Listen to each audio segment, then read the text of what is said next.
जय श्री कृष्ण। श्रीमद् भगवद गीता यथारूप अध्याय 4 दिव्य ज्ञान। श्री भगवान उवाच इमं विवस्वते योगम प्रोक्तवाहनम अव्ययम विवस्वान्मन्वे प्राह मुनिरिक्ष्वाक वे अब्रवीत। भगवान श्री कृष्ण ने कहा, मैंने इस अमर योग विद्या का उपदेश सूर्य देव विवस्वान को दिया और विवस्वान ने मनुष्यों के पिता मनु को उपदेश दिया और मनु ने इसका उपदेश इक्ष्वाकु को दिया। तात्पर्य, यहाँ पर हमें भगवत गीता का इतिहास प्राप्त होता है। यह अत्यंत प्राचीन बताया गया है। जब इसे सूर्य लोक इत्यादि संपूर्ण लोकों के राजा को प्रदान किया गया था। समस्त लोकों के राजा विशेष रूप से निवासियों की रक्षा के निमित्त होते हैं। अतः राजन्य वर्ग को भगवत गीता की विद्या को समझना चाहिए, जिससे वे नागरिकों प्रजा पर शासन कर सकें और उन्हें काम रूपी भवबंधन से बचा सकें। मानव जीवन का उद्देश्य भगवान के साथ अपने शाश्वत संबंध के आध्यात्मिक ज्ञान का विकास है और सारे राज्यों तथा समस्त लोकों के शासनाध्यक्षों को चाहिए कि शिक्षा, संस्कृति तथा भक्ति द्वारा नागरिकों को यह पाठ पढ़ाएं। दूसरे शब्दों में सारे राज्य के शासनाध्यक्ष कृष्ण भावनामृत विद्या का प्रचार करने के लिए होते हैं, जिससे जनता इस महाविद्या का लाभ उठा सके और मनुष्य जीवन के अवसर का लाभ उठाते हुए सफल मार्ग का अनुसरण कर सके। इस मनवंतर में सूर्य देव विवस्वान कहलाता है, यानी सूर्य का राजा, जो सौर मंडल के अंतर्गत समस्त ग्रहों का उद्गम है। ब्रह्म संहिता में कहा गया है, यच्च क्षुरेश सविता सकल ग्रहाणाम राजा समस्त सुरमूर्तिर शेष तेजा यज्ञया भ्रमति संभृत कालचक्रो गोविंद मादि पुरुषम तमहम भजामि। ब्रह्मा जी ने कहा, मैं उन श्री भगवान गोविंद की पूजा करता हूँ जो आदि पुरुष हैं और जिनके आदेश से समस्त लोकों का राजा सूर्य प्रभूत शक्ति तथा ऊष्मा धारण करता है। यह सूर्य भगवान के नेत्र तुल्य है और यह उनकी आज्ञानुसार अपनी कक्षा को तय करता है। सूर्य तभी लोकों का राजा है तथा सूर्य देव विवस्वान सूर्य ग्रह पर शासन करता है, जो ऊष्मा तथा प्रकाश प्रदान करके अन्य समस्त लोकों को अपने नियंत्रण में रखता है। सूर्य कृष्ण के आदेश पर घूमता है और भगवान कृष्ण ने विवस्वान को भगवत गीता की विद्या समझाने के लिए अपना पहला शिष्य चुना।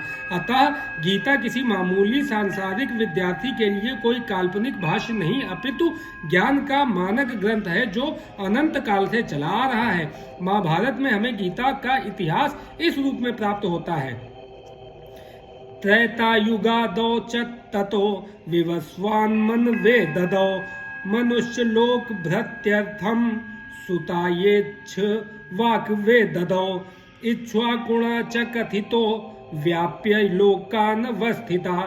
त्रेता युग के आदि में विवस्वान ने परमेश्वर संबंधी इस विज्ञान का उपदेश मनु को दिया और मनुष्यों के जनक मनु ने इसे अपने पुत्र इक्ष्वाकु को दिया। इक्ष्वाकु इस पृथ्वी के शासक थे और उस रघुकुल के पूर्वज थे जिसमें भगवान श्री राम ने अवतार लिया। इससे प्रमाणित होता है कि मानव समाज में महाराज इक्ष्वाकु के काल से ही भगवत गीता विद्यमान थी।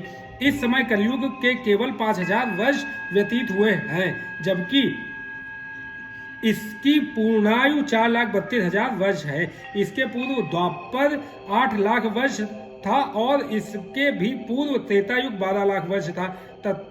इस प्रकार लगभग 20,05,000 वर्ष पूर्व मनु ने अपने शिष्य तथा पुत्र इक्ष्वाकु से, जो इस पृथ्वी के राजा थे, श्रीमद् भगवत गीता कही। वर्तमान मनु की आयु लगभग 30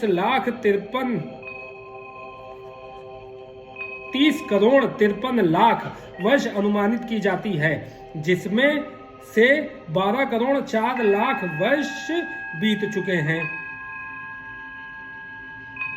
यह मानते हुए कि मनु के जन्म के पूर्व भगवान ने अपने शिष्य सूर्यदेव विवस्वान को गीता सुनाई, मोटा अनुमान यह है कि गीता कम से कम 12 करोड़ 4 लाख वर्ष पहले कही गई और मानव समाज में यह 20 लाख वर्षों से विद्यमान रही। इसे भगवान ने 5000 वर्ष पूर्व अर्जुन से पुनः कहा, गीता के अनुसार ही तथा इसके वक्ता भगवान कृष्ण के कथन के अनुसार यह गीता के इतिहास का मोटा अनुमान है। सूर्यदेव विवस्वान को इसीलिए गीता सुनाई गई क्योंकि वह क्षत्रिय था और उन समस्त क्षत्रियों का जनक है जो सूर्यवंशी हैं। चूंकि भगवत गीता वेदों के ही समान है क्योंकि इसे श्री भगवान ने कहा था, अतः यह ज्ञान अपौरुषेय है। चूंकि वैदिक आदेशों को यथारूप में बिना किसी मानवीय विवेचना के स्वीकार किया जाता है, फलतः गीता को भी किसी सांसारिक विवेचना के बिना स्वीकार किया जाना चाहिए। संसारी तार्किक जन अपनी अपनी विधि से गीता के विषय में चिंतन कर सकते हैं, किंतु यह यथारूप भगवत गीता नहीं है। अतः भगवत गीता को गुरु परंपरा से यथारूप में ग्रहण करना चाहिए। यहाँ पर यह वर्णन हुआ है कि भगवान ने इसे सूर्यदेव से कहा, सूर्यदेव ने अपने पुत्र मनु से और मनु ने अपने पुत्र इक्ष्वाकु से कहा। एवं परंपरा प्राप्तम मिमं राजर्षयो विदुः सह कालेने महता योगो नष्टा परंतपा। इस प्रकार यह परम विज्ञान गुरु परंपरा द्वारा प्राप्त किया गया और राजर्षियों ने इसी विधि से इसे समझा, किंतु कालक्रम में यह परंपरा छिन्न हो गई। अतः यह विज्ञान यथा रूप में लुप्त हो गया लगता है। तात्पर्य, यहाँ स्पष्ट कहा गया है कि गीता विशेष रूप से राजर्षियों के लिए थी क्योंकि वे इसका उपयोग प्रजा के ऊपर शासन करने में करते थे। निश्चय ही भगवत गीता कभी भी आसुरी पुरुषों के लिए नहीं थी जिनसे किसी को भी इसका लाभ न मिलता और जो अपनी अपनी सनक के अनुसार विभिन्न प्रकार की विवेचना करते। अतः जैसे ही असाधु भाष्यकारों के निहित स्वार्थों से गीता का मूल उद्देश्य उच्छिन्न हुआ, वैसे ही पुनः गुरु परंपरा स्थापित करने की आवश्यकता प्रतीत हुई। 5000 वर्ष पूर्व भगवान ने स्वयं देखा कि गुरु परंपरा टूट चुकी है, अतः उन्होंने घोषित किया कि गीता का उद्देश्य नष्ट हो चुका है। इसी प्रकार इस समय गीता के इतने संस्करण उपलब्ध हैं, विशेषतया अंग्रेजी में, कि उनमें से प्रायः सभी प्रामाणिक गुरु परंपरा के अनुसार नहीं हैं। विभिन्न संसारी विद्वानों ने गीता की असंख्य टीकाएं की हैं, किंतु वे प्रायः सभी श्री कृष्ण को स्वीकार नहीं करते, यद्यपि वे कृष्ण के नाम पर अच्छा व्यापार चलाते हैं। यह आसुरी प्रवृत्ति है क्योंकि असुरगण ईश्वर में विश्वास नहीं करते, वे केवल परमेश्वर के गुणों का लाभ उठाते हैं। अतएव अंग्रेजी में गीता के एक संस्करण की नितांत आवश्यकता थी जो परंपरा गुरु परंपरा से प्राप्त हो। प्रस्तुत प्रयास इसी आवश्यकता की पूर्ति के उद्देश्य से किया गया है। भगवत गीता यथारूप मानवता के लिए महान वरदान है, किंतु यदि इसे मानसिक चिंतन समझा जाए तो यह समय का अपव्यय होगा। स एवायं मया ते अद्य योगः प्रोक्तः पुरातनः भक्तो असि मे सखा चेति रहस्यम हेतु दुत्तमम्। आज मेरे द्वारा वही यह प्राचीन योग यानी परमेश्वर के साथ अपने संबंध का विज्ञान तुमसे कहा जा रहा है, क्योंकि तुम मेरे भक्त तथा मित्र हो, अतः तुम इस विज्ञान के दिव्य रहस्य को समझ सकते हो। तात्पर्य, मनुष्यों की दो श्रेणियां हैं, भक्त तथा असुर। भगवान ने अर्जुन को इस विद्या का पात्र इसलिए चुना क्योंकि वह उनका भक्त था, किंतु असुर के लिए इस परम गुह विद्या को समझ पाना संभव नहीं है। इस परम ज्ञान ग्रंथ के अनेक संस्करण उपलब्ध हैं, इनमें से कुछ भक्तों की टीकाएं हैं और कुछ असुरों की। जो टीकाएं भक्तों द्वारा की गई हैं वे वास्तविक हैं, किंतु जो असुरों द्वारा की गई हैं वे व्यर्थ हैं। अर्जुन श्री कृष्ण को भगवान के रूप में मानता है, अतः जो गीता भाष्य अर्जुन के परिचिन्हों का अनुसरण करते हुए किया गया है वह इस परम विद्या के पक्ष में वास्तविक सेवा है। किंतु असुर भगवान कृष्ण को उस रूप में नहीं मानते। वे कृष्ण के विषय में तरह तरह की मनगढ़ंत बातें करते हैं और वे कृष्ण के उपदेश मार्ग से सामान्य जनता को गुमराह करते रहते हैं। ऐसे कुमार्गों से बचने के लिए यह एक चेतावनी है। मनुष्य को चाहिए कि अर्जुन की परंपरा का अनुसरण करे और श्रीमद् भगवत गीता के इस परम विज्ञान से लाभान्वित हो। अर्जुन उवाच, अपरम भवतो जन्म परम जन्म विवस्वतः कथमेत द्विजानीयाम त्वमादौ प्रोक्तवानिति। अर्जुन ने कहा, सूर्यदेव विवस्वान, आपसे पहले हो चुके ज्येष्ठ हैं, तो फिर मैं कैसे समझूं कि प्रारंभ में भी आपने उन्हें इस विद्या का उपदेश दिया था। तात्पर्य, जब अर्जुन भगवान का माना हुआ भक्त है तो फिर उसे कृष्ण के वचनों पर विश्वास क्यों नहीं हो रहा था? तथ्य यह है कि अर्जुन यह जिज्ञासा अपने लिए नहीं कर रहा है, अपितु यह जिज्ञासा उन सबों के लिए है जो भगवान में विश्वास नहीं करते, अथवा उन असुरों के लिए जिन्हें यह विचार पसंद नहीं है कि कृष्ण को भगवान माना जाए। उन्हीं के लिए अर्जुन यह बात इस तरह पूछ रहा है मानो वह स्वयं भगवान या कृष्ण से अवगत न हो। जैसा कि 10वें अध्याय में स्पष्ट हो जाएगा, अर्जुन भली भांति जानता था कि श्री कृष्ण भगवान हैं और वे प्रत्येक वस्तु के मूल स्रोत हैं और ब्रह्म की चरम सीमा है। निसंदेह कृष्ण इस पृथ्वी पर देवकी के पुत्र के रूप में अवतीर्ण हुए सामान्य व्यक्ति के लिए यह समझ पाना अत्यंत कठिन है कि कृष्ण किस प्रकार उसी शाश्वत आदि पुरुष श्री भगवान के रूप में बने रहे। अतः इस बात को स्पष्ट करने के लिए ही अर्जुन ने कृष्ण से यह प्रश्न पूछा, जिससे वे ही प्रामाणिक रूप में बताएं। कृष्ण परम प्रमाण है। यह तथ्य आज ही नहीं, अनंत काल से सारे विश्व द्वारा स्वीकार किया जाता रहा है। केवल असुर ही इसे अस्वीकार करते हैं। जो भी हो, चूंकि कृष्ण सर्व स्वीकृत परम प्रमाण है, अतः अर्जुन उन्हीं से प्रश्न करता है जिससे कृष्ण स्वयं बताएं और असुर तथा उनके अनुयायी जिस भांति अपने लिए तोड़ मरोड़ करके उन्हें प्रस्तुत करते रहे हैं उससे बचा जा सके। यह प्रत्येक व्यक्ति के लिए आवश्यक है कि अपने कल्याण के लिए वह कृष्ण विद्या को जाने। अतः जब कृष्ण स्वयं अपने विषय में बोल रहे हो तो यह सारे विश्व के लिए शुभ है। कृष्ण द्वारा की गई ऐसी व्याख्याएं असुरों को भले ही विचित्र लगे, क्योंकि वे अपने ही दृष्टिकोण से कृष्ण का अध्ययन करते हैं, किंतु जो भक्त हैं वे साक्षात कृष्ण द्वारा उच्चारित वचनों का हृदय से स्वागत करते हैं। भक्तगण कृष्ण के ऐसे प्रामाणिक वचनों की सदा पूजा करेंगे, क्योंकि वे लोग उनके विषय में अधिकाधिक जानने के लिए उत्सुक रहते हैं। इस तरह नास्तिक गण जो कृष्ण को सामान्य व्यक्ति मानते हैं, वे भी कृष्ण को अति मानव सच्चिदानंद विग्रह, दिव्य त्रिगुणातीत तथा दिक्काल के प्रभाव से परे समझ सकेंगे। अर्जुन की कोटि के श्री कृष्ण भक्त को कभी भी श्री कृष्ण के दिव्य स्वरूप के विषय में कोई भ्रम नहीं हो सकता। अर्जुन द्वारा भगवान के समक्ष ऐसा प्रश्न उपस्थित करने का उद्देश्य उन व्यक्तियों की नास्तिकतावादी प्रवृत्ति को चुनौती देना था जो कृष्ण को भौतिक प्रकृति के गुणों के अधीन एक सामान्य व्यक्ति मानते हैं। श्री भगवान उवाच, बहूनि मे व्यतीतानि जन्मानि तव चार्जुन, तान्यहं वेद सर्वाणि न त्वं वेत्थ परंतप।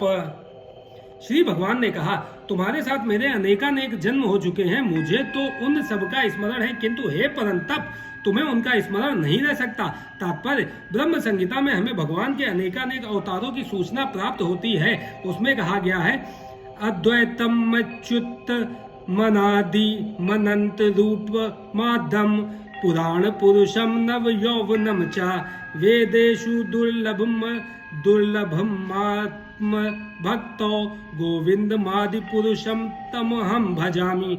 मैं उन आदि पुरुष श्री भगवान गोविंद की पूजा करता हूँ जो अद्वैत, अच्युत तथा अनादि हैं। यद्यपि अनंत रूपों में उनका विस्तार है, किंतु तो भी वे आद्य पुरातन तथा नित्य नवयौवन युक्त रहते हैं।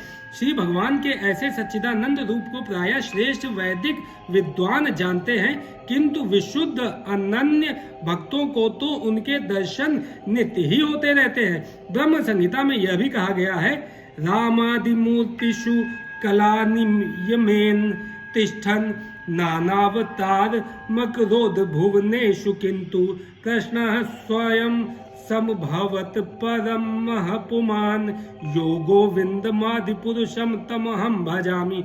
मैं उन श्री भगवान गोविंद की पूजा करता हूँ जो राम, नरसिंह आदि अवतारों तथा अंशावतारों में नित्य स्थित रहते हुए भी कृष्ण नाम से विख्यात हैं, विख्यात आदि पुरुष हैं और जो स्वयं भी अवतरित होते हैं। वेदों में भी कहा गया है कि अद्वैत होते हुए भी भगवान असंख्य रूपों में प्रकट होते हैं। वे उस वैदुर्यमणि के समान हैं जो अपना रंग परिवर्तित करते हुए भी एक ही रहता है। इन सारे रूपों को विशुद्ध निष्काम भक्त ही समझ पाते हैं, केवल वेदों के अध्ययन से उनको नहीं समझा जा सकता। वेदेषु दुर्लभ दुर्लभमात्म भक्तो। अर्जुन जैसे भक्त कृष्ण के लिए नित्य सखा है, और जब भी भगवान अवतरित होते हैं तो उनके पार्षद भक्त भी विभिन्न रूपों में उनकी सेवा करने के लिए उनके साथ साथ अवतार लेते हैं। अर्जुन ऐसा ही भक्त है, और इस श्लोक से पता चलता है कि लाखों वर्ष पूर्व जब भगवान कृष्ण ने भगवत गीता का प्रवचन सूर्यदेव विवस्वान से किया था, तो उस समय अर्जुन भी किसी भिन्न रूप में उपस्थित था। किंतु भगवान तथा अर्जुन में यह अंतर है कि भगवान ने यह घटना याद रखी, किंतु अर्जुन इसे याद नहीं रख सका। अंश रूप जीवात्मा तथा परमेश्वर में यही अंतर है। यद्यपि अर्जुन को यहाँ पर परम शक्तिशाली वीर के रूप में संबोधित किया गया है, जो शत्रुओं का दमन कर सकता है, किंतु विगत जन्मों में जो घटनाएं घटी हैं उन्हें स्मरण रखने में वह अक्षम है। अतः भौतिक दृष्टि से जीव चाहे कितना ही बड़ा क्यों ना हो, वह कभी परमेश्वर की समता नहीं कर सकता। भगवान की नित्य संगी निश्चित रूप से मुक्त पुरुष है, किंतु वह भगवान के तुल्य नहीं है। ब्रह्म संहिता में भगवान को अच्युत कहा गया है, जिसका अर्थ होता है कि वे भौतिक संपर्क में रहते हुए भी अपने को नहीं भूलते। अतः भगवान तथा जीव कभी भी सभी तरह से एक समान नहीं हो सकते, भले ही जीव अर्जुन के समान मुक्त पुरुष क्यों ना हो। यद्यपि अर्जुन भगवान का भक्त है, किंतु कभी कभी वह भी भगवान की प्रकृति को भूल जाता है, किंतु दैवी कृपा से भक्त तुरंत भगवान की अच्युत स्थिति को समझ जाता है, जबकि अभक्त या असुर इस दिव्य प्रकृति को नहीं समझ पाता। फलस्वरूप गीता के विवरण आसुरी मस्तिष्कों में नहीं चढ़ पाते। कृष्ण को लाखों वर्ष पूर्व संपन्न कार्यों की स्मृति बनी हुई है, किंतु अर्जुन को स्मरण नहीं है। यद्यपि अर्जुन तथा कृष्ण दोनों ही शाश्वत स्वभाव के हैं। यहाँ पर हमें यह भी देखने को मिलता है कि शरीर परिवर्तन के साथ साथ जीवात्मा सब कुछ भूल जाता है, किंतु कृष्ण सब स्मरण रखते हैं, क्योंकि वे अपने सच्चिदानंद शरीर को बदलते नहीं। वे अद्वैत हैं, जिसका अर्थ है कि उनके शरीर तथा उनकी आत्मा में कोई अंतर नहीं है। उनसे संबंधित हर वस्तु आत्मा है, जबकि बद्ध जीव अपने शरीर से भिन्न होता है। चूंकि भगवान के शरीर तथा आत्मा भिन्न है, अतः उनकी स्थिति तब भी सामान्य जीव से भिन्न नहीं रहती है जब वे भौतिक स्तर पर अवतार लेते हैं। असुर गण भगवान की इस दिव्य प्रकृति से तालमेल नहीं बैठा पाते, जिसकी व्याख्या अगले श्लोक में भगवान स्वयं करते हैं। अजो अपि सन्नव्यायात्मा भूतानामीश्वरो अपि सन प्रकृति स्वामधिष्ठाय संभवाम्यात्म मायया। यद्यपि मैं अजन्मा तथा अविनाशी हूँ, और यद्यपि मैं समस्त जीवों का स्वामी हूँ, तो भी प्रत्येक युग में मैं अपने आदि दिव्य रूप में प्रकट होता हूँ। तात्पर्य भगवान ने अपने जन्म की विलक्षणता बतलाई है। यद्यपि वे सामान्य पुरुष की भांति प्रकट हो सकते हैं, किंतु उन्हें विगत अनेकानेक जन्मों की पूर्ण स्मृति बनी रहती है, जबकि सामान्य मनुष्य को कुछ ही घंटे पूर्व की घटना स्मरण नहीं रहती।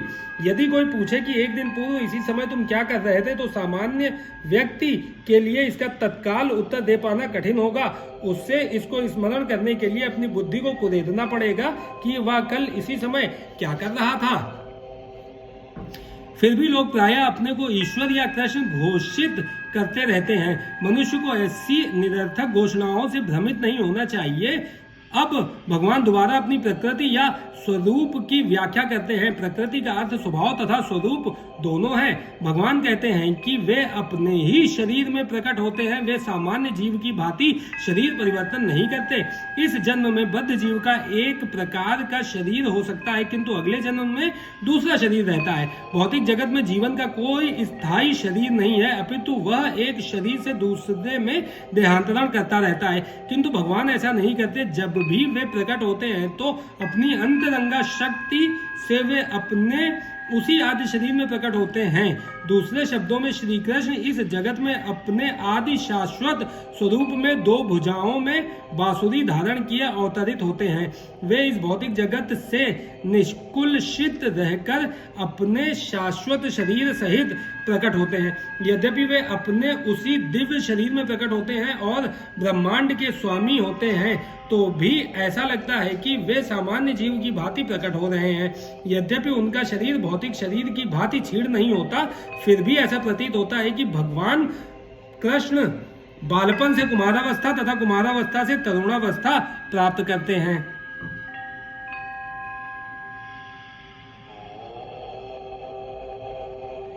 किंतु आश्चर्य तो यह है कि वे कभी युवावस्था से आगे नहीं बढ़ते। कुरुक्षेत्र युद्ध के समय उनके अनेक पौत्र थे, या दूसरे शब्दों में वे भौतिक गणना के अनुसार काफी वृद्ध थे, फिर भी वे 20-25 वर्ष के युवक जैसे लगते थे।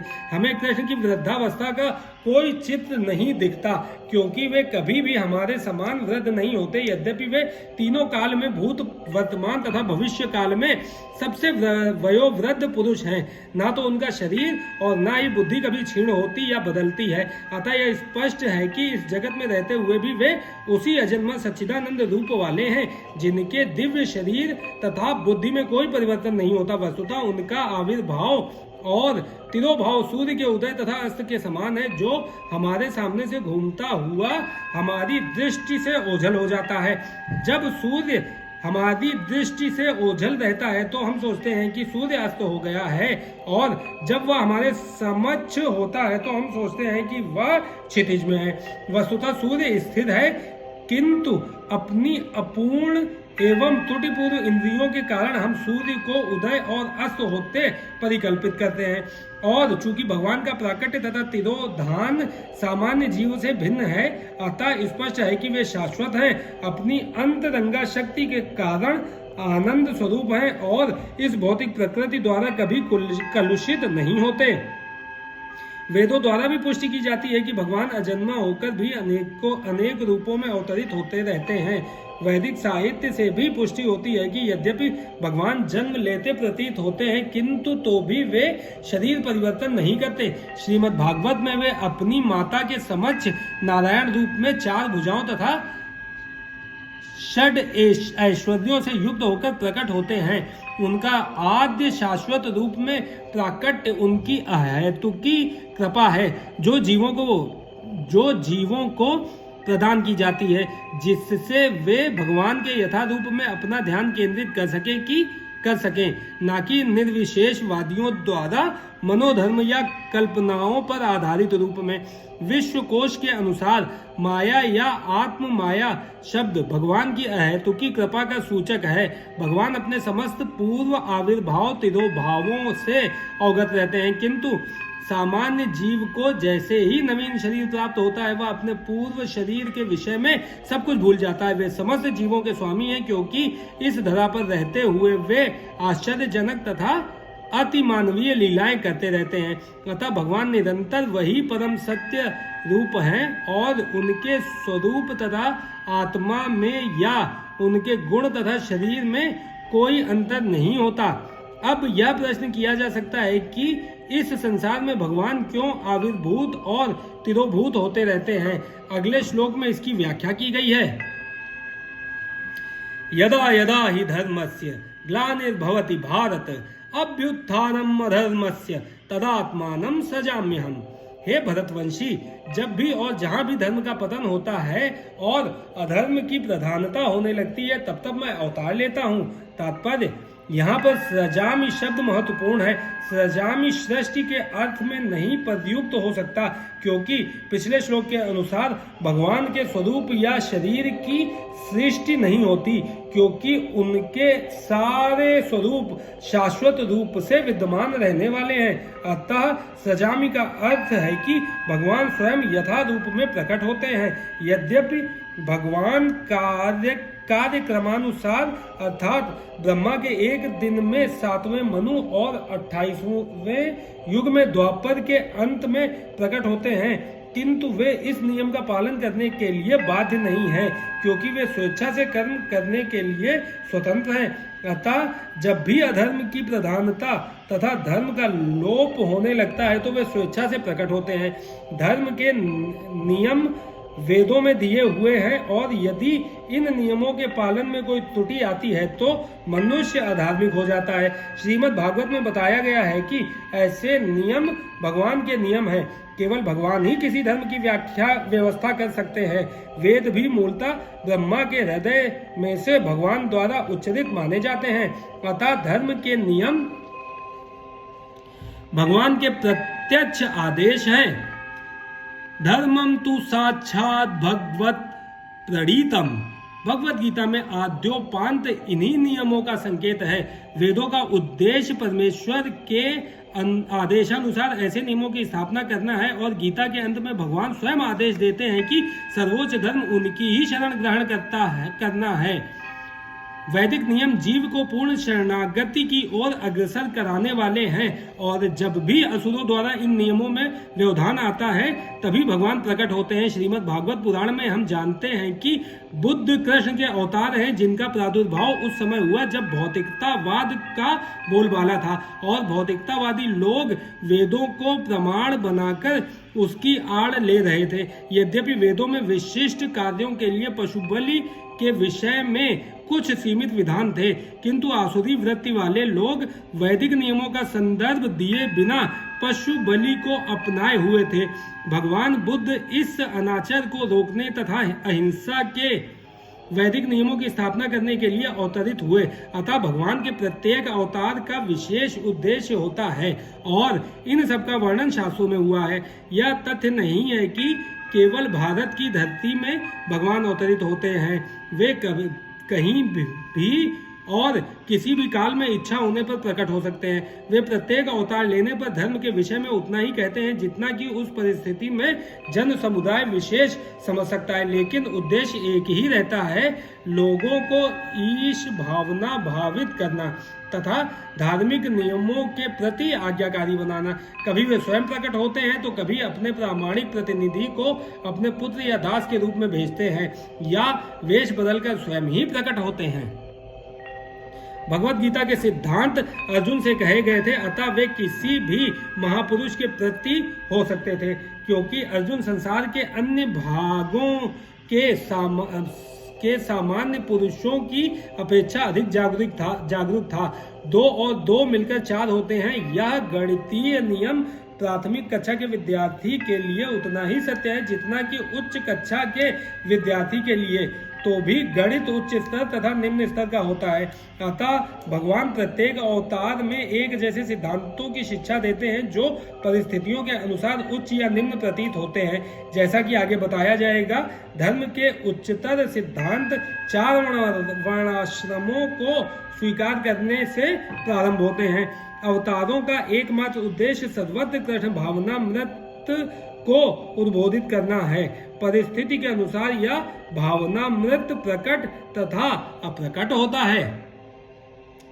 परित्राणाय साधूनां विनाशाय च दुष्कृतां धर्म संस्थापनार्थाय संभवामि युगे युगे। भक्तों का उद्धार करने, दुष्टों का विनाश करने तथा धर्म की फिर से स्थापना करने के लिए मैं हर युग में प्रकट होता हूँ। तात्पर्य भगवत गीता के अनुसार साधु पवित्र पुरुष कृष्ण भावना भावित व्यक्ति है। अधार्मिक लगने वाले व्यक्ति में भी यदि पूर्ण कृष्ण चेतना हो तो उसे साधु समझना चाहिए। दुष्कृताम उन व्यक्तियों के लिए आया है जो कृष्ण भावनामृत की परवाह नहीं करते। ऐसे दुष्कृताम या उपद्रवी, मूर्ख तथा अधम व्यक्ति कहलाते हैं। भले ही वे सांसारिक शिक्षा से विभूषित क्यों ना हो। इसके विपरीत यदि कोई 100% कृष्ण भावनामृत में लगा रहता है तो वह विद्वान या सुसंस्कृत ना भी हो, फिर भी वह साधु माना जाता है। जहाँ तक अनीश्वरवादियों का प्रश्न है, भगवान के लिए आवश्यक नहीं कि वे इनके विनाश के लिए उस रूप में अवतरित हों जिस रूप में वे रावण तथा कंस का वध करने के लिए हुए थे।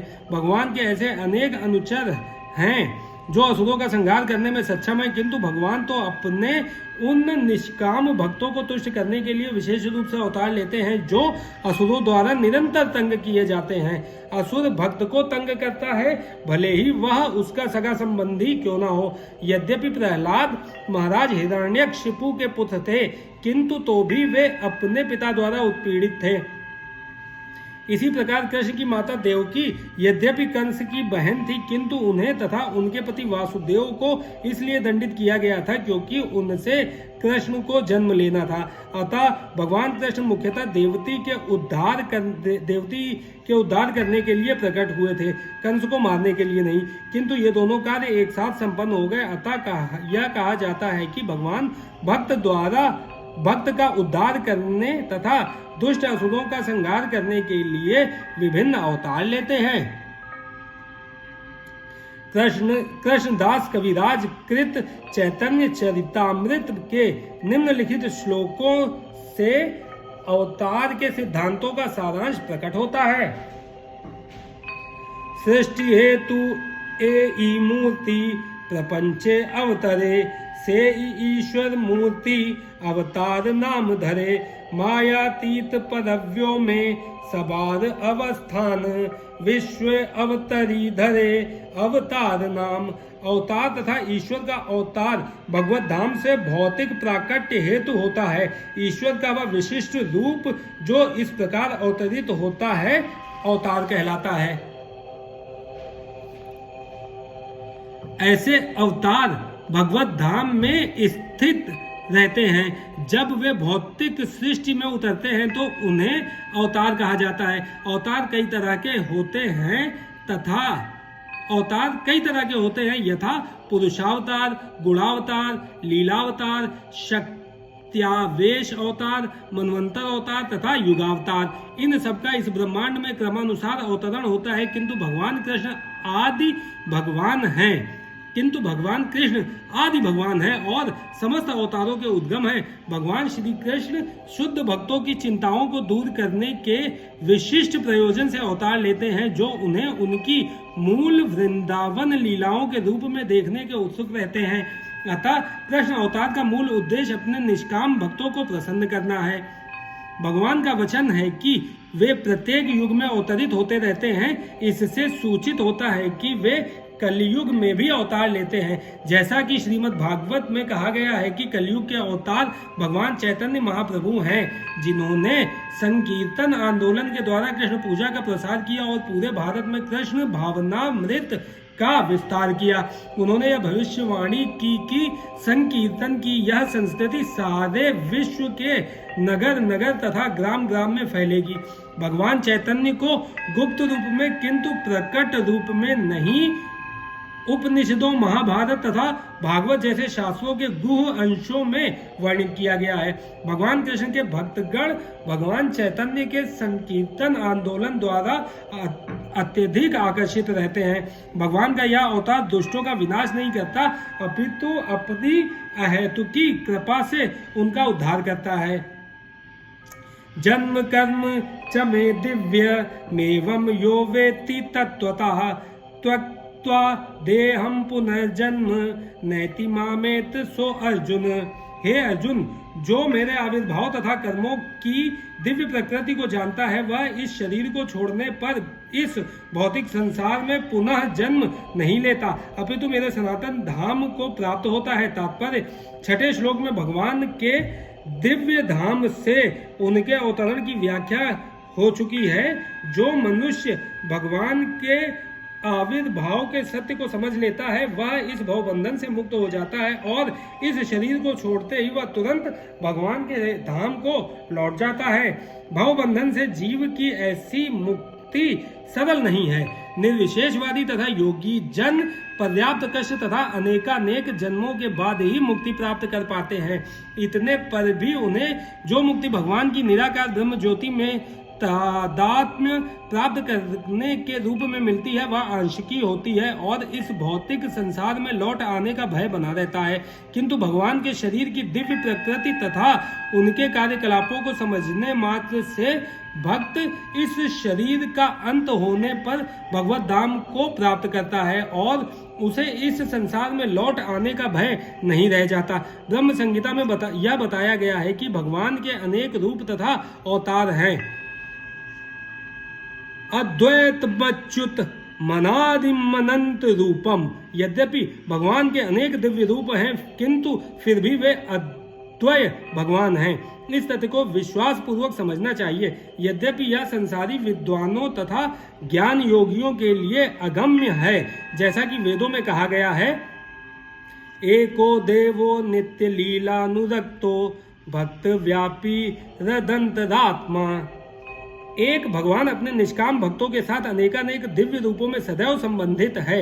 इस वेद वचन की स्वयं भगवान ने गीता के इस श्लोक में पुष्टि की है, जो इस सत्य को वेद तथा भगवान के प्रमाण के आधार पर स्वीकार करता है और शुष्क चिंतन में समय नहीं गंवाता, वह मुक्ति की चरम सिद्धि प्राप्त करता है। इस सत्य को श्रद्धा पूर्वक स्वीकार करने से मनुष्य निश्चित रूप से मुक्ति लाभ कर सकता है। इस प्रसंग में वैदिक वाक्य तत्वमसि लागू होता है। जो कोई भगवान कृष्ण को परब्रह्म करके जानता है या उनसे यह कहता है कि आप वही परब्रह्म श्री भगवान हैं, वह निश्चित रूप से अविलंब मुक्त हो जाता है।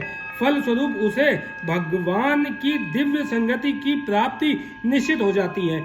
दूसरे शब्दों में ऐसा श्रद्धालु भगवत भक्त सिद्धि प्राप्त करता है। इसकी पुष्टि निम्नलिखित वेद वचन से होती है।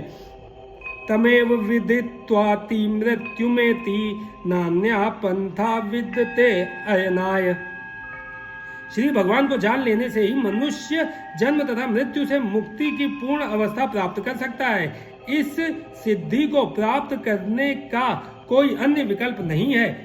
इसका कोई विकल्प नहीं है का अर्थ यही है कि जो श्री कृष्ण को श्री भगवान के रूप में नहीं मानता वह अवश्य ही तमोगुणी है और मधुपात्र को केवल बाहर से चाटकर या भगवत गीता का विद्वत्तापूर्ण संसारी विवेचना करके मोक्ष प्राप्त नहीं कर सकता। ऐसे शुष्क दार्शनिक भौतिक जगत में महत्वपूर्ण भूमिका निभाने वाले हो सकते हैं, किंतु वे मुक्ति के अधिकारी नहीं होते। ऐसे अभिमानी संसारी विद्वानों को भगवत भक्त की अहेतुकी कृपा की प्रतीक्षा करनी पड़ती है। अतः मनुष्य को चाहिए कि श्रद्धा तथा ज्ञान के साथ कृष्ण भावनामृत का अनुशीलन करे और सिद्धि प्राप्त करने का यही उपाय है। वीतराग भय क्रोधा मन्मया मामुपाश्रिताः बहवो ज्ञान तपसा पूता मद्भाव मागताः। आसक्ति भय तथा क्रोध से मुक्त होकर मुझ में पूर्णतया तन्मय होकर और मेरी शरण में आकर बहुत से व्यक्ति भूतकाल में मेरे ज्ञान से पवित्र हो चुके हैं। इस प्रकार से उन सबों ने मेरे प्रति दिव्य प्रेम को प्राप्त किया है। तात्पर्य, जैसा कि पहले कहा जा चुका है, विषयों में आसक्त व्यक्ति के लिए परम सत्य के स्वरूप को समझ पाना अत्यंत कठिन है। सामान्यतया जो लोग देहात्म बुद्धि में आसक्त होते हैं वे भौतिकतावाद में इतने लीन रहते हैं कि उनके लिए यह समझ पाना असंभव सा है कि परमात्मा व्यक्ति भी हो सकता है। ऐसे भौतिकतावादी व्यक्ति इसकी कल्पना तक नहीं कर पाते कि ऐसा भी दिव्य शरीर है जो नित्य तथा सच्चिदानंदमय है। भौतिकतावादी धारणा के अनुसार शरीर नाशवान, अज्ञानमय तथा अत्यंत दुखमय होता है। अतः जब लोगों को भगवान के साकार रूप के विषय में बताया जाता है तो उनके मन में शरीर की यही धारणा बनी रहती है। ऐसे भौतिकतावादी पुरुषों के लिए विराट भौतिक जगत का स्वरूप ही परम तत्व है। फलस्वरूप वे परमेश्वर को निराकार मानते हैं और भौतिकता में इतने तल्लीन रहते हैं कि भौतिक पदार्थ से मुक्ति के बाद भी अपना स्वरूप बनाए रखने के विचार से डरते हैं। जब उन्हें यह बताया जाता है कि आध्यात्मिक जीवन भी व्यक्तिगत तथा साकार होता है तो वे पुनः व्यक्ति बनने से भयभीत हो उठते हैं। फलतः वे निराकार शून्य में तदाकार होना पसंद करते हैं। सामान्यतः वे जीव की तुलना समुद्र के बुलबुलों से करते हैं जो टूटने पर समुद्र में ही लीन हो जाते हैं। पृथक व्यक्ति से रहित आध्यात्मिक जीवन की यह चरम सिद्धि है। यह जीवन की भयावह अवस्था है जो आध्यात्मिक जीवन के पूर्ण ज्ञान से रहित है। इसके अतिरिक्त ऐसे बहुत से मनुष्य हैं जो आध्यात्मिक जीवन को तनिक भी नहीं समझ पाते। अनेक वादों तथा दार्शनिक चिंतन की विविध विसंगतियों से परेशान होकर वे ऊब उठते हैं या क्रुद्ध हो जाते हैं और मूर्खतावश यह निष्कर्ष निकालते हैं कि परम कारण जैसा कुछ नहीं है, अतः प्रत्येक वस्तु अंततः शून्य है। ऐसे लोग जीवन की रुग्णावस्था में होते हैं। कुछ लोग भौतिकता में इतने आसक्त रहते हैं कि वे आध्यात्मिक जीवन की ओर कोई ध्यान नहीं देते और कुछ लोग तो निराशावश सभी प्रकार के आध्यात्मिक चिंतनों से क्रुद्ध होकर प्रत्येक वस्तु पर अविश्वास करने लगते हैं। इस अंतिम कोटि के लोग किसी न किसी मादक वस्तु का सहारा लेते हैं और उनके मति विभ्रम को कभी कभी आध्यात्मिक दृष्टि मान लिया जाता है। मनुष्य को भौतिक जगत के प्रति आसक्ति की 3 अवस्थाओं से छुटकारा पाना होता है। ये है आध्यात्मिक जीवन की उपेक्षा, आध्यात्मिक साकार रूप का भय तथा जीवन की हताशा से उत्पन्न शून्यवाद की कल्पना। जीवन की इन 3 अवस्थाओं से छुटकारा पाने के लिए प्रामाणिक गुरु के निर्देशन में भगवान की शरण ग्रहण करना और भक्ति में जीवन के नियम तथा विधि विधानों का पालन करना आवश्यक है। भक्ति में जीवन की अंतिम अवस्था भाव या दिव्य ईश्वरीय प्रेम कहलाती है। भक्ति रसामृत सिंधु के अनुसार भक्ति का विज्ञान इस प्रकार है। आद्यो श्रद्धा ततः साधु संग गो अथ भजन क्रिया ततो अन ईर्थ निवृत्ति स्यात् ततो निष्ठा रुचिस्तता अथासक्ति ततो भाव वस्ततः प्रेमाभ्युदजति साधकानां यं प्रेम्णः प्रादुर्भावे भवेत् क्रमः। प्रारंभ में आत्म साक्षात्कार की सामान्य इच्छा होनी चाहिए। इससे मनुष्य ऐसे व्यक्तियों की संगति करने का प्रयास करता है जो आध्यात्मिक दृष्टि से उठे हुए हैं। अगली अवस्था में गुरु से दीक्षित होकर नवदीक्षित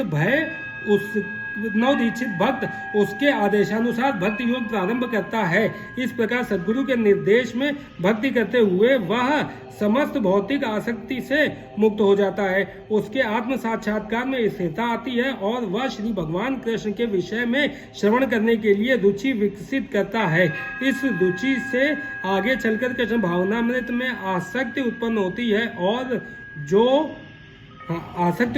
है जो भाव में अथवा भगवत प्रेम के प्रथम सोपान में परिपक्व होती है। ईश्वर के प्रति प्रेम ही जीवन की सार्थकता है। प्रेम अवस्था में भक्त भगवान की दिव्य प्रेमा भक्ति में निरंतर लीन रहता है। अतः भक्ति की मंद विधि से प्रामाणिक गुरु के निर्देश में सर्वोच्च अवस्था प्राप्त की जा सकती है और समस्त भौतिक आसक्ति व्यक्तिगत आध्यात्मिक स्वरूप के भय तथा शून्यवाद से उत्पन्न हताशा से मुक्त हुआ जा सकता है। तभी मनुष्य को अंत में भगवान के धाम की प्राप्ति हो सकती है। ये यथा माम प्रपद्यन्ते तास्तथैव भजाम्यहम् मम वत्मानुवर्तन्ते मनुष्याः पार्थ सर्वशः। जिस भाव से सारे लोग मेरी शरण ग्रहण करते हैं उसी के अनुरूप मैं उन्हें फल देता हूँ। हे पार्थ, प्रत्येक व्यक्ति सभी प्रकार से मेरे पद का अनुगमन करता है। तात्पर्य, प्रत्येक व्यक्ति कृष्ण को उनके विभिन्न स्वरूपों में खोज रहा है। भगवान श्री कृष्ण को अंशतः उनके निर्विशेष ब्रह्म ज्योति तेज में तथा प्रत्येक वस्तु के कण कण में रहने वाले सर्वव्यापी परमात्मा के रूप में अनुभव किया जाता है। लेकिन कृष्ण का पूर्ण साक्षात्कार तो उनके शुद्ध भक्त ही कर पाते हैं। फलतः कृष्ण प्रत्येक व्यक्ति की अनुभूति के विषय हैं और इस तरह कोई भी और सभी अपनी अपनी इच्छा के अनुसार तुष्ट होते हैं। दिव्य जगत में भी कृष्ण अपने शुद्ध भक्तों के साथ दिव्य भाव से विनिमय करते हैं जिस तरह की भक्त उन्हें चाहता है। कोई एक भक्त कृष्ण को परम स्वामी के रूप में चाह सकता है, दूसरा अपने सखा के रूप में, तीसरा अपने पुत्र के रूप में और चौथा अपने प्रेमी के रूप में। कृष्ण सभी भक्तों को समान रूप से उनके प्रेम की प्रगाढ़ता के अनुसार फल देते हैं। भौतिक जगत में भी ऐसी ही विनिमय की अनुभूति होती है और वे विभिन्न प्रकार के भक्तों के अनुसार भगवान द्वारा समभाव से विनिमय की जाती है। शुद्ध भक्त यहाँ पर और दिव्य धाम में भी कृष्ण का सानिध्य प्राप्त करते हैं और भगवान की साकार सेवा कर सकते हैं। इस तरह वे उनकी प्रेमा भक्ति का दिव्य आनंद प्राप्त करते हैं।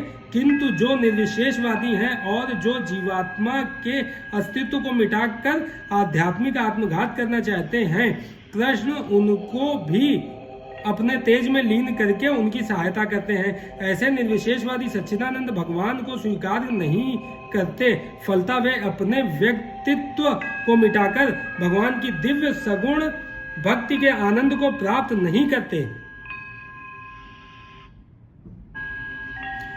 उनमें से जो उनमें से कुछ जो निर्विशेष सत्ता में दृढ़ता पूर्वक स्थित नहीं हो पाता, वे अपनी कार्य करने की सुप्त इच्छाओं को प्रदर्शित करने के लिए इस भौतिक क्षेत्र में वापस आते हैं। उन्हें वैकुंठ लोक में प्रवेश करने नहीं दिया जाता, किंतु उन्हें भौतिक लोक में कार्य करने का अवसर प्रदान किया जाता है। जो सकाम कर्मी हैं, भगवान उन्हें यज्ञेश्वर के रूप में उनके कर्मों का वांछित फल देते हैं। जो योगी हैं और योग शक्ति की खोज में रहते हैं, उन्हें योग शक्ति प्रदान करते हैं। दूसरे शब्दों में, प्रत्येक व्यक्ति की सफलता भगवान की कृपा पर आश्रित रहती है और समस्त प्रकार की आध्यात्मिक विधियां एक ही पथ में सफलता की विभिन्न कोटियां हैं। अतः जब तक कोई कृष्ण भावनामृत की सर्वोच्च सिद्धि तक नहीं पहुंच जाता, तब तक सारे प्रयास अपूर्ण रहते हैं। जैसा कि श्रीमद् भागवत में कहा गया है, अकामः सर्व कामो व मोक्ष काम उदारधि तीव्रेण भक्ति योगेन यजेत पुरुषम परम। मनुष्य चाहे निष्काम हो या फल का इच्छुक हो या मुक्ति का इच्छुक ही क्यों ना हो, उसे पूरे सामर्थ्य से भगवान की सेवा करनी चाहिए, जिससे उसे पूर्ण सिद्धि प्राप्त हो सके, जिसका पर्यवसान कृष्ण भावनामृत में होना है। कांगंतः कर्मणाम सिद्धि यजंत इह देवता क्षिप्रम ही मानुषे लोके सिद्धिर्भवति कर्मजा। इस संसार में मनुष्य सकाम कर्मों में सिद्धि चाहते हैं, फलस्वरूप वे देवताओं की पूजा करते हैं। निसंदेह इस संसार में मनुष्यों को सकाम कर्म का फल शीघ्र प्राप्त होता है। तात्पर्य, इस जगत में देवताओं के विषय में भ्रांत धारणा है और विद्वता का दंभ करने वाले अल्पज्ञ मनुष्य इन देवताओं को परमेश्वर के विभिन्न रूप मान बैठते हैं। वस्तुतः ये देवता ईश्वर के विभिन्न रूप नहीं होते, किंतु वे ईश्वर के विभिन्न अंश होते हैं। ईश्वर तो एक है, किंतु अंश अनेक हैं। वेदों का कथन है, नित्यो नित्यानाम। ईश्वर एक है, ईश्वर परम कृष्ण ही एकमात्र परमेश्वर है और सभी देवताओं को इस भौतिक जगत का प्रबंध करने के लिए शक्तियां प्राप्त हैं। ये देवता जीवात्माएं हैं, जिन्हें विभिन्न मात्रा में भौतिक शक्ति प्राप्त है। वे कभी परमेश्वर, नारायण, विष्णु या कृष्ण के तुल्य नहीं हो सकते। जो व्यक्ति ईश्वर तथा देवताओं को एक स्तर पर सोचता है, वह नास्तिक या पाखंडी कहलाता है। यहाँ तक कि ब्रह्मा तथा शिवजी जैसे बड़े बड़े देवता भी परमेश्वर की समता नहीं कर सकते। वास्तव में ब्रह्मा तथा शिव जैसे देवताओं द्वारा भगवान की पूजा की जाती है। आश्चर्य की बात यह है कि अनेक मूर्ख लोग मनुष्यों के नेताओं की पूजा उन्हें अवतार मानकर करते हैं। यह देवता पद इस संसार के शक्तिशाली मनुष्य या देवता के लिए आया है, लेकिन नारायण, विष्णु या कृष्ण जैसे भगवान इस संसार के नहीं हैं। वे भौतिक सृष्टि से परे रहने वाले हैं। निर्विशेषवादियों के अग्रणी श्रीपाद शंकराचार्य तक मानते हैं कि नारायण या कृष्ण इस भौतिक सृष्टि से परे हैं। फिर भी मूर्ख लोग देवताओं की पूजा करते हैं, क्योंकि वे तत्काल फल चाहते हैं। उन्हें फल मिलता भी है, किंतु वे यह नहीं जानते कि ऐसे फल क्षणिक होते हैं और अल्पज्ञ मनुष्यों के लिए हैं। बुद्धिमान व्यक्ति कृष्ण भावनामृत में स्थित रहता है। उससे किसी तत्काल क्षणिक लाभ के लिए किसी तुच्छ देवता की पूजा करने की आवश्यकता नहीं रहती। इस संसार के देवता तथा उनके पूजक इस संसार के संहार के साथ ही विनष्ट हो जाएंगे। देवताओं के वरदान भी भौतिक तथा क्षणिक होते हैं। यह भौतिक संसार तथा इसके निवासी, जिनमें देवता तथा उनके पूजक भी सम्मिलित हैं, विराट सागर में बुलबुलों के समान है।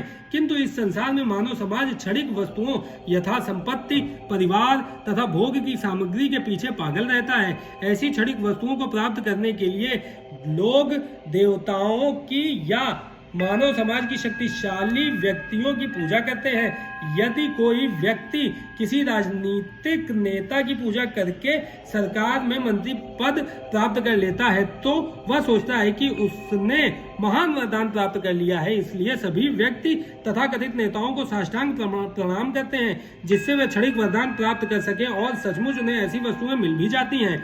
ऐसे मूर्ख व्यक्ति इस संसार के कष्टों के स्थायी निवारण के लिए कृष्ण भावनामृत में अभिरुचि नहीं दिखाते। वे सभी इंद्रिय भोग के पीछे दीवाने रहते हैं और थोड़े से इंद्रिय सुख के लिए वे शक्ति प्रदत्त जीवों की पूजा करते हैं जिन्हें देवता कहते हैं। यह श्लोक इंगित करता है कि विरले लोग ही कृष्ण भावनामृत में रुचि लेते हैं। अधिकांश लोग भौतिक भोग में रुचि लेते हैं। फलस्वरूप वे किसी न किसी शक्तिशाली व्यक्ति की पूजा करते हैं। चातुर्वर्ण्यम मया सृष्टम गुण कर्म विभागशः तस्य कर्तारमपि माम विद्य कर्तारमव्ययम्। प्रकृति के तीनों गुणों और उनसे संबद्ध कर्म के अनुसार मेरे द्वारा मानव समाज के 4 विभाग रचे गए हैं। यद्यपि मैं इस व्यवस्था का सृष्टा हूँ, किंतु तुम यह जान लो कि मैं इतने पर भी अव्यय अकर्ता हूँ। तात्पर्य, भगवान प्रत्येक वस्तु के सृष्टा हैं। प्रत्येक वस्तु उनसे उत्पन्न है, उनके ही द्वारा पालित है और प्रलय के बाद प्रत्येक वस्तु उन्हीं में समा जाती है। अतः वे ही वर्णाश्रम व्यवस्था के सृष्टा हैं, जिसमें सर्वप्रथम बुद्धिमान मनुष्यों का वर्ग आता है जो सतोगुणी होने के कारण ब्राह्मण कहलाते हैं। द्वितीय वर्ग प्रशासक वर्ग का है, जिन्हें रजोगुणी होने के कारण क्षत्रिय कहा जाता है। वर्णिक वर्ग या वैश्य कहलाने वाले लोग रजोगुणी तथा तमोगुण के मिश्रण से युक्त होते हैं। और शूद्र या श्रमिक वर्ग के लोग तमोगुणी होते हैं। मानव समाज के इन 4 विभागों की सृष्टि करने पर भी भगवान कृष्ण इनमें से किसी विभाग में नहीं आते, क्योंकि वे उन बद्ध जीवों में से नहीं हैं जिनका एक अंश मानव समाज के रूप में है। मानव समाज भी किसी अन्य पशु समाज के तुल्य है, किंतु मनुष्यों को पशु स्तर से ऊपर उठाने के लिए ही उपयुक्त वर्णाश्रम की रचना की गई है, जिससे क्रमिक रूप से कृष्ण भावनामृत विकसित हो सके। किसी विशेष व्यक्ति की किसी कार्य के प्रति प्रवृत्ति का निर्धारण उसके द्वारा अर्जित प्रकृति के गुणों द्वारा किया जाता है। गुणों के अनुसार जीवन के लक्षणों का वर्णन इस ग्रंथ के 18वें अध्याय में हुआ है, किंतु कृष्ण भावना भावित व्यक्ति ब्राह्मण से भी बढ़कर होता है। यद्यपि गुण के अनुसार ब्राह्मण को ब्रह्म या परम सत्य के विषय में ज्ञान होना चाहिए, किंतु उनमें से अधिकांश भगवान कृष्ण के निर्विशेष ब्रह्म स्वरूप को ही प्राप्त कर पाते हैं। किंतु जो मनुष्य ब्राह्मण के सीमित ज्ञान को लांघकर भगवान श्री कृष्ण के यज्ञ तक के ज्ञान तक पहुंच जाता है, वही कृष्ण भावना भावित होता है, अर्थात वैष्णव होता है। कृष्ण भावनामृत में कृष्ण के विभिन्न अंशों यथा राम, नरसिंह, वराह आदि का ज्ञान सम्मिलित रहता है। और जिस तरह कृष्ण मानव समाज की इस चातुर्वर्ण्य प्रणाली से परे है, उसी तरह कृष्ण भावना भावित व्यक्ति भी इस चातुर्वर्ण्य प्रणाली से परे होता है। चाहे हम इसे जाति का विभाग कहें, चाहे राष्ट्र अथवा संप्रदाय का। न माम कर्माणि लिम्पन्ति न मे कर्म फले स्पृहा इति माम यो अभिजानाति कर्म भिन्न सबध्यते। मुझ पर किसी कर्म का प्रभाव नहीं पड़ता, ना ही मैं कर्म फल की कामना करता हूँ। जो मेरे संबंध में इस सत्य को जानता है, वह भी कर्मों के फल के पास में नहीं बंधता। तात्पर्य, जिस प्रकार इस भौतिक जगत में संविधान के नियम हैं, जो यह बताते हैं कि राजा ना तो दंडनीय है, ना ही किसी राज नियमों के अधीन रहता है, उसी तरह यद्यपि भगवान इस भौतिक जगत के सृष्टा हैं, किंतु वे भौतिक जगत के कार्यों से प्रभावित नहीं होते।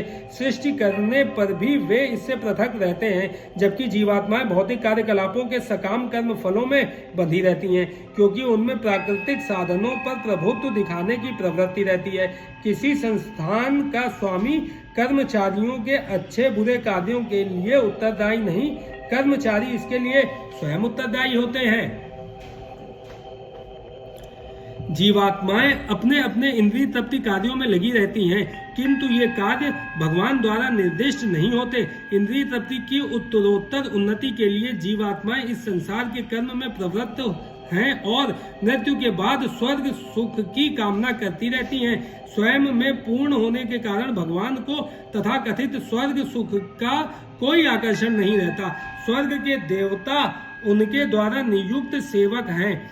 स्वामी कभी भी कर्मचारियों का सा निम्न स्तरीय सुख नहीं चाहता। वह भौतिक क्रिया प्रतिक्रिया से पृथक रहता है। उदाहरणार्थ, पृथ्वी पर उगने वाली विभिन्न वनस्पतियों के उगने के लिए वर्षा उत्तरदायी नहीं है। यद्यपि वर्षा के बिना वनस्पति नहीं उग सकती।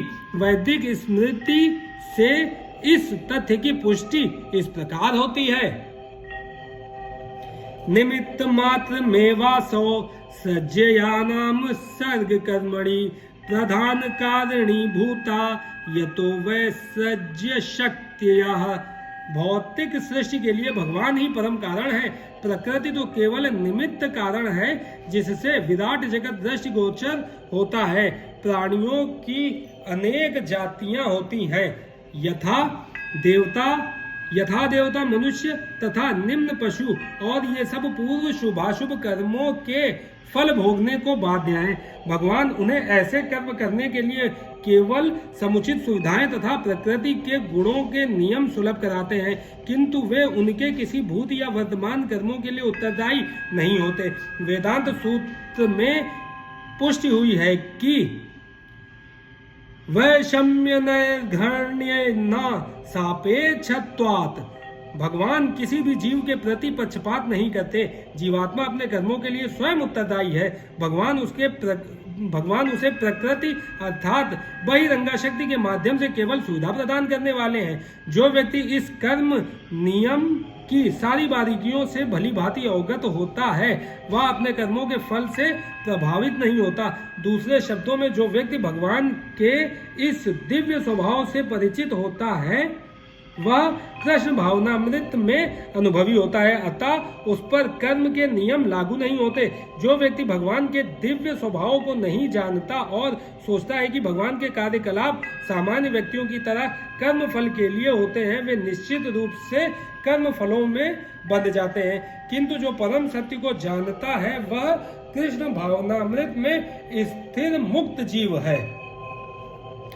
एवं ज्ञात्वा कृतं कर्म पूर्वैरपि मुमुक्षुभिः कुरु कर्मैव तस्मात् त्वं पूर्वतरम कृतम्। प्राचीन काल में समस्त मुक्तात्माओं ने मेरी दिव्य प्रकृति को जान करके ही कर्म किया, अतः तुम्हें चाहिए कि उनके पद चिन्हों का अनुसरण करते हुए अपने कर्तव्य का पालन करो। तात्पर्य, मनुष्यों की दो श्रेणियां हैं। कुछ के मनों में दूषित विचार भरे रहते हैं और कुछ भौतिक दृष्टि से स्वतंत्र होते हैं। कृष्ण भावनामृत इन दोनों श्रेणियों के व्यक्तियों के लिए समान रूप से लाभप्रद है। जिनके मनों में दूषित विचार भरे हैं, उन्हें चाहिए कि भक्ति के अनुष्ठानों का पालन करते हुए क्रमिक शुद्धिकरण के लिए कृष्ण भावनामृत को ग्रहण करें, और जिनके मन पहले ही ऐसी अशुद्धियों से स्वच्छ हो चुके हैं, वे उसी कृष्ण भावनामृत में अग्रसर होते रहें, जिससे अन्य लोग उनके आदर्श कार्यों का अनुसरण कर सकें और लाभ उठा सकें। मूर्ख व्यक्ति या कृष्ण भावनामृत में नवदीक्षित प्रायः कृष्ण भावनामृत का पूरा ज्ञान प्राप्त किए बिना कार्य से विरत होना चाहते हैं, किंतु भगवान ने युद्ध क्षेत्र के कार्य से विमुख होने की अर्जुन की इच्छा का समर्थन नहीं किया। आवश्यकता इस बात की है कि यह जाना जाए कि किस तरह कर्म किया जाए। कृष्ण भावनामृत के कार्यों से विमुख होकर एकांत में बैठकर कृष्ण भावनामृत का प्रदर्शन करना कृष्ण के लिए कार्य में रत होने की अपेक्षा कम महत्वपूर्ण है।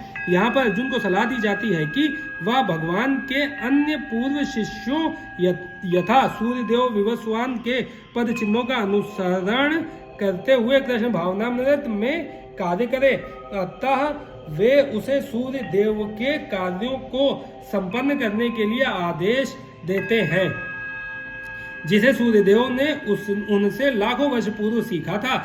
यहाँ पर भगवान कृष्ण के ऐसे सारे शिष्यों का उल्लेख पूर्ववर्ती मुक्त पुरुषों के रूप में हुआ है, जो कृष्ण द्वारा नियत कर्मों को संपन्न करने में लगे हुए थे। किम कर्मेति कवयो अप्यत्र मोहिताः तत्ते कर्म प्रवक्ष्यामि यज्ञात्वा मोक्षस्य अशुभात्। कर्म क्या है और अकर्म क्या है, इसे निश्चित करने में बुद्धिमान व्यक्ति भी मोहग्रस्त हो जाते हैं। अतएव मैं तुमको बताऊंगा कि कर्म क्या है, जिसे जानकर तुम सारे अशुभ से मुक्त हो सकोगे। तात्पर्य, कृष्ण भावनामृत में जो कर्म किया जाए वह पूर्ववर्ती प्रामाणिक भक्तों के आदर्श के अनुसार होना चाहिए। इसका निर्देश 15वें श्लोक में किया गया है। ऐसा कर्म स्वतंत्र क्यों नहीं होना चाहिए, इसकी व्याख्या अगले श्लोक में की गई है। कृष्ण भावनामृत में कर्म करने के लिए मनुष्य को उन प्रामाणिक पुरुषों के नेतृत्व का आगमन करना होता है जो गुरु परंपरा में हो, जैसा कि इस अध्याय के प्रारंभ में कहा जा चुका है। कृष्ण भावनामृत पद्धति का उद्देश्य सर्वप्रथम सूर्यदेव को दिया गया, जिन्होंने इसे अपने पुत्र मनु से कहा। मनु ने इसे अपने पुत्र इक्ष्वाकु से कहा और यह पद्धति तब से इस पृथ्वी पर चली आ रही है। अतः परंपरा के पूर्ववर्ती अधिकारियों के पद चिन्हों का अनुसरण करना आवश्यक है, अन्यथा बुद्धिमान से बुद्धिमान मनुष्य भी कृष्ण भावनामृत के आदर्श कर्म के विषय में मोहग्रस्त हो जाते हैं। इसीलिए भगवान ने स्वयं ही अर्जुन को कृष्ण भावनामृत का उपदेश देने का निश्चय किया। अर्जुन को साक्षात भगवान ने शिक्षा दी, अतः जो भी अर्जुन के पद चिन्हों पर चलेगा वह कभी मोहग्रस्त नहीं होगा। कहा जाता है कि अपूर्ण प्रायोगिक ज्ञान के द्वारा धर्म पथ का निर्णय नहीं किया जा सकता। वस्तुतः धर्म को केवल भगवान ही निश्चित कर सकते हैं। धर्मम तु साक्षात भगवत प्रणीतम। अपूर्ण चिंतन द्वारा कोई किसी धार्मिक सिद्धांत का निर्माण नहीं कर सकता। मनुष्य को चाहिए कि ब्रह्मा, शिव, नारद, मनु, चारों कुमार, कपिल, प्रहलाद, भीष्म, शुकदेव गोस्वामी, यमराज, जनक तथा बलि महाराज जैसे महान अधिकारियों के पद चिन्हों का अनुसरण करें। केवल मानसिक चिंतन द्वारा यह निर्धारित करना कठिन है कि धर्म या आत्म साक्षात्कार क्या है। अतः भगवान अपने भक्तों पर अहेतुकी कृपावश स्वयं ही अर्जुन को बता रहे हैं कि कर्म क्या है और अकर्म क्या है। केवल कृष्ण भावनामृत में किया गया कर्म ही मनुष्य को भवबंधन से उबार सकता है। जय श्री कृष्णा। श्रीमद् भगवद गीता यथारूप अध्याय 4 दिव्य ज्ञान श्लोक 1 से लेकर श्लोक 16 तक।